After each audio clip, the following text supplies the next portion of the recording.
무대에 오르기 전 관객은 이미 알고 있다. 오늘 이 공연에서 가장 먼저 바뀌는 건 조명도, 의상도, 세트도 아니다. 가장 먼저 바뀌는 건 사람의 몸이다. 숨이 달라지고, 심장 박자가 달라지고, 눈동자의 초점이 달라진다. 아직 전주가 완전히 펼쳐지기도 전에 악기가 숨을 고르는 찰나의 정적이 객석 위에 얇게 내려앉는 그 순간, 김호중은 첫 소절을 꺼낸다. 그리고 그 한 번의 소리로 객석의 리듬을 통째로 가져가 버린다. 관객은 그제야 깨닫는다.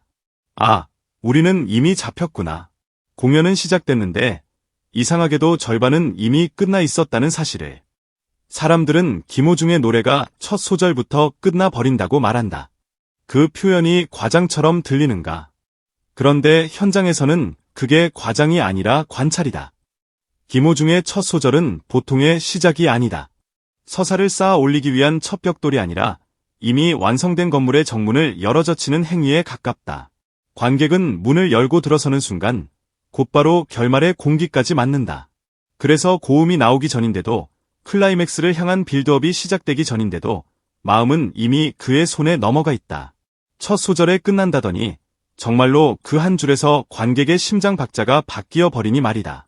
김호중의 목소리는 분명 크고 높다. 성악을 기반으로 한 발성은 마이크를 도구로 만들 뿐 의존하지 않는다. 공간이 먼저 반응한다. 천장과 벽이 소리를 받아 되돌려주고 그 반사음이 객석의 피부를 살짝 건드린다. 그럴 때 사람들은 흔히 생각한다. 저 가수는 고음이 강하니까, 성량이 세니까, 그래서 압도하는 거라고. 하지만 김호중의 진짜 무서움은 그 반대편에 있다. 그는 자신의 힘을 전부 드러내지 않는다. 높이 올라갈 수 있다는 걸 증명하려 하지 않고 크게 부를 수 있다는 능력을 과시하지도 않는다. 오히려 그는 어디까지 부르지 않아도 되는지를 정확히 안다. 그 절제는 기술이 아니라 태도다.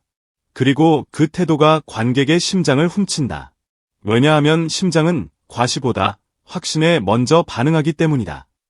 무대 위에서 김호중은 늘 결말을 알고 시작하는 사람처럼 보인다. 현장에서 만난 음악 관계자들이 공통으로 하는 말이 있다. 김호중은 첫 음을 내기 전에 이미 끝까지 다 보고 나온 사람 같다고. 박자가 조금 늦어도, 조명이 약간 어긋나도, 악기와 호흡이 한치 흔들려도 그는 자기 호흡을 잃지 않는다. 이건 연습량만으로 설명되지 않는다. 수없이 많은 선택과 후회를 통과해 온 사람만이 갖는 안정감, 그 무게가 목소리의 바닥을 단단하게 받친다. 그래서 관객은 첫 소절에서 이상한 감각을 느낀다. 이 사람은 끝까지 무너지지 않겠구나.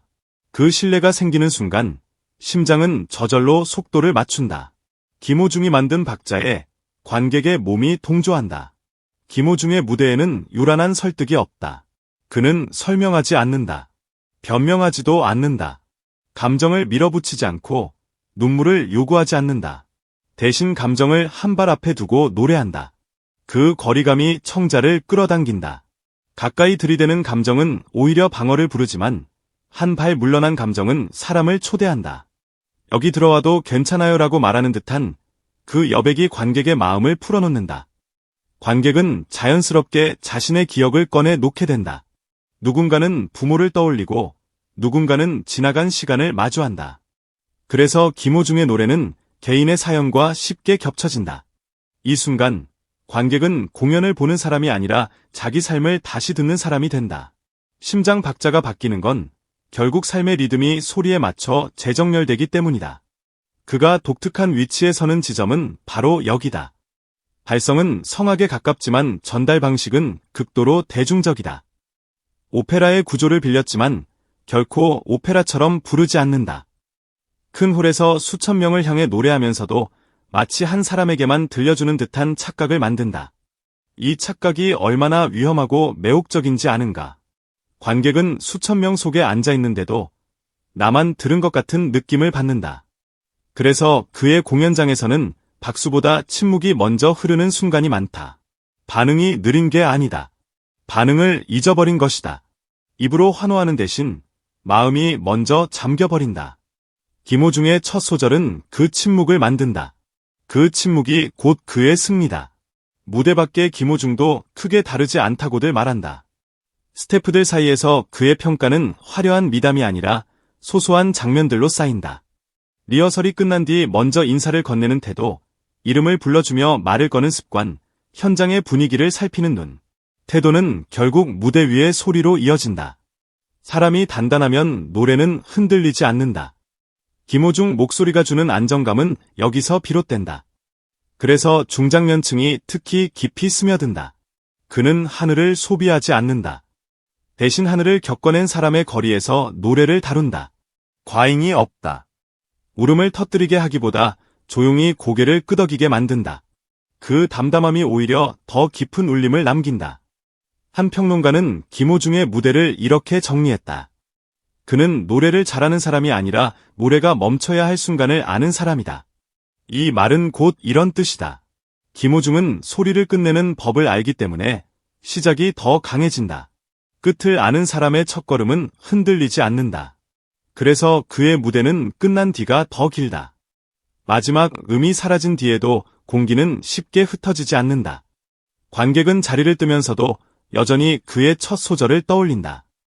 이미 끝난 노래인데 마음속에서는 계속 이어진다. 시작과 동시에 이미 모든 것을 건네 주었기 때문이다. 그래서 사람들은 말한다. 김호중의 노래는 첫 소절부터 끝나버린다고. 무대의 구조도 달라졌다. 예전에는 감정을 쌓아 올리는 방식이 강했다면 지금은 감정을 흘려보내는 방식이 강해졌다. 필요 없는 장식은 걷어내고 문장은 짧아졌다. 그 대신 여백이 늘어났다. 그 여백이 관객을 초대한다. 듣는 사람은 그 틈에 자신의 이야기를 얻는다. 그래서 같은 노래를 들어도 사람마다 전혀 다른 장면을 떠올린다. 김호중의 노래가 오래 살아남는 이유다.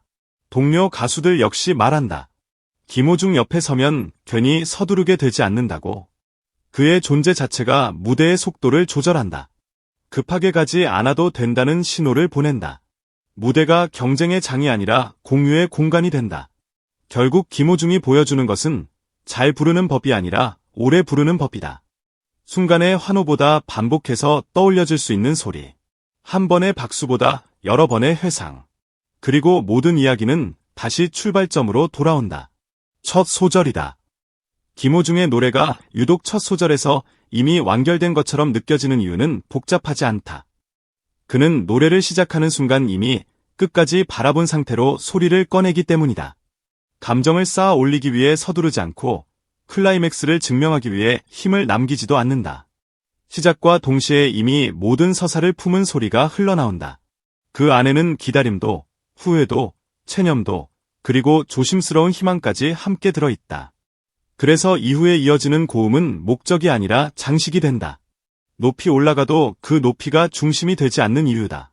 이미 관객의 마음은 첫 소절에서 건네받았고 더 많은 설명은 오히려 방해가 된다. 그의 노래는 설득하지 않는다. 이미 납득된 상태에서 조용히 이어질 뿐이다. 공연이 끝나고 집으로 돌아가는 길, 엘리베이터 안의 짧은 침묵, 불을 끄기 직전의 정적 속에서 문득 그 첫 소절이 떠오른다.